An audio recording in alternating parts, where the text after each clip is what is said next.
Dios mío, buenos días. Son las 7 de la mañana y preparo mis clases para hoy.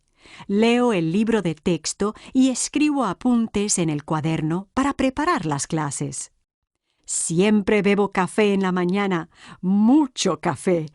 Hoy en clase, los estudiantes deben escribir un poema en español. Sí, es divertido. Escriben un poema cómico de 3 o 4 líneas. Luego, leen el poema en clase. You have already learned several verbs that end with AR and how they are conjugated according to the subject performing the action. Spanish also has verbs that end with ER and IR that are conjugated in a similar fashion. As with AR verbs, to conjugate ER and IR verbs, you must first drop the ER or IR ending before adding the personal endings.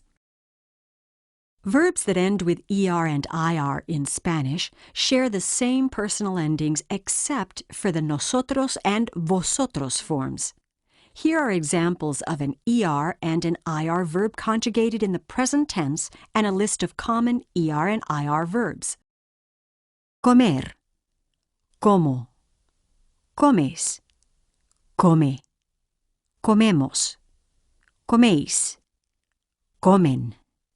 Vivir, vivo, vives, vive, vivimos, vivís, viven. Other common ER verbs include aprender, to learn, beber, to drink, comprender, to understand, creer, to believe, and leer, to read. Other common IR verbs are abrir, to open, asistir, to attend, escribir, to write, and recibir, to receive. Está bien, vamos a practicar. Let's practice. You will see and hear a series of sentences with a blank for the verb. The sentences will be followed by 3 choices of conjugated verb forms. Choose the best answer to complete each sentence. Número 1. Nosotros, los libros en la clase. A. Abren. B. Abro. C. Abrimos.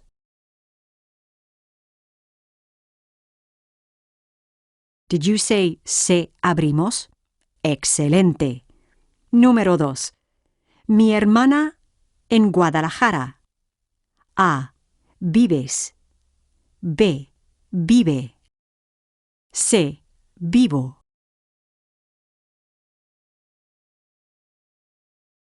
Was your answer B. Vive? Perfecto. Número 3. Los estudiantes asistir a todas las clases. A. Deben. B. Debes. C. Debe.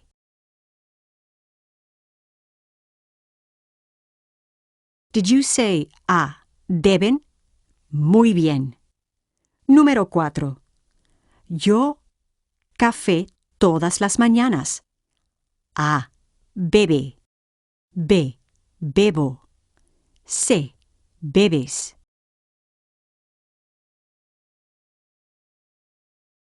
Did you say B. Bebo? Fantástico. Número 5. Mi amiga, muchos regalos para la Navidad. A. Recibes. B. Reciben. C. Recibe.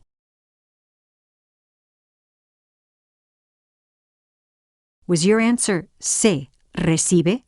Magnífico. Número 6. Tú, muchas cartas. A. Escribo. B. Escribe.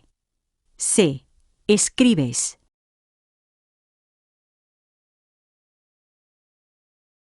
Was your answer C. Escribes? Perfecto. You may have noticed that all of the sentences used in this exercise include an expressed subject, such as nosotros, or yo, or mi amiga. This usage is necessary so that you can tell which form of the verb to use in the practice exercises.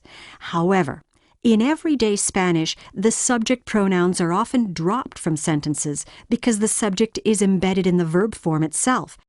For example, if a verb ends in o, you automatically know that the subject is yo, I. And if a verb ends in amos, hemos, or imos, you know that the subject is nosotros, we.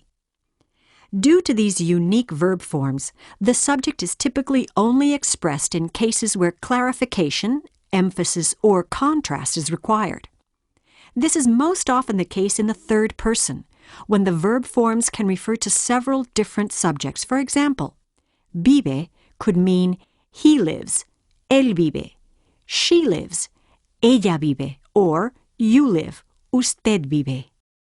As you continue practicing with verb forms, take note of the use or non-use of expressed subjects in the Spanish that you hear and see.